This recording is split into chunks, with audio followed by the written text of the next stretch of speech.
శ్రీనివాస్ రెడ్డి గారు, సురేఖక్క గారు, collectors, MPs, MLAs and MLCs, రైతు ప్రజాప్రతినిధులు, అదేవిధంగా పత్రికా మీడియా సోదరులందరికీ కూడా హృదయపూర్వక నమస్కారాలు, ధన్యవాదాలు. గత ప్రభుత్వంలో రైతు బంధు పేరుతో జరిగినటువంటి లోపాలు, అదేవిధంగా అన్యాయాలు అనేకం ఉన్నాయి.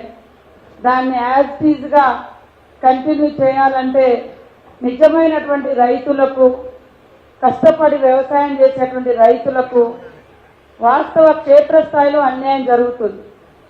వాస్తవానికి ఆ పంట పెట్టుబడి అనేది అనేటువంటి అర్థాన్ని మార్చేసి వేరేమో పంట పెట్టుబడి ఉంది రైతు బంధు, కానీ పట్టాకు పెట్టుబడి ఇచ్చేసారు. పట్టా ఎవరుంటే వాళ్ళే అనే యాంగిల్లో తీసుకొచ్చారు. దాంతో చాలా క్షేత్రస్థాయిలో ధరణి కావచ్చు, ఇతరత్ర వాళ్ళు చేంజ్ చేసుకున్నప్పుడు మోక మీద ఒకరున్నారు, 40-50 ఏళ్ళ నుంచి పట్టా ఒకరికి వచ్చింది. ఇట్లాంటి అనేకం ఉన్నాయి. వాటన్నింటిని కూడా దృష్టిలో పెట్టుకొని ఒరిజినల్ గా రైతులకు మరి పంట వ్యవసాయ యోగ్యమైనటువంటి భూములకు మనము రైతు బంధు ఇస్తే, రైతు భరోసా ఇస్తే జెన్యూన్ గా రైతులకు న్యాయం జరుగుతున్నటువంటి ఉద్దేశం కూడా మాకు వ్యక్తిగతంగా ఉంది. కమిటీ నుంచి కూడా అభిప్రాయాలు చాలా చోట్ల మరి డబల్ లబ్ధి జరుగుతుంది, కష్టం లేని వాళ్ళకి లబ్ధి జరుగుతుంది, వ్యవసాయం చేసి పంట పండించిన వాళ్ళకి ఎలాంటి న్యాయం జరగడం లేదనేటువంటి విన్నపాలు కూడా వస్తున్నాయి. కాబట్టి ఈరోజు క్షేత్రస్థాయిలో రైతుల యొక్క ఒపీనియన్ అనేది చాలా ఇంపార్టెంట్.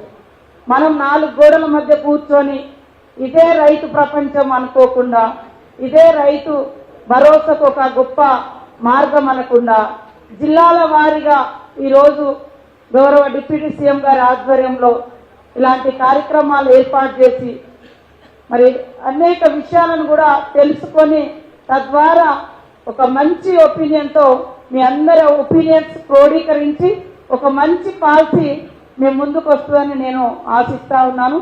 ఈ కార్యక్రమానికి వచ్చిన పెద్దలందరికీ కూడా పేరు పేరున నమస్కారాలు. రైతులు కూడా ఎట్లున్నా అంటే, నేను ఈ మాట అంటే ఏ రైతుకు ఏది కూడా ఇక్కడ గవర్నమెంట్కి వచ్చే ప్రతి పైసా ప్రజల ద్వారా వచ్చింది.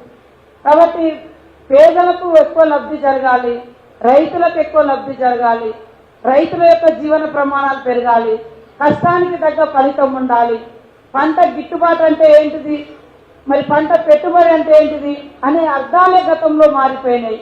కాబట్టి దానికి కరెక్ట్ సూటబుల్ నిర్ణయాలు కూడా మన ఇందిరమ్మ ప్రభుత్వం, ప్రజా ప్రభుత్వం తీసుకుంటుందని తెలియజేస్తూ నాకు ఈ అవకాశం కల్పించడం మీ అందరికీ పేరు పేరున నమస్కారాలు, ధన్యవాదాలు.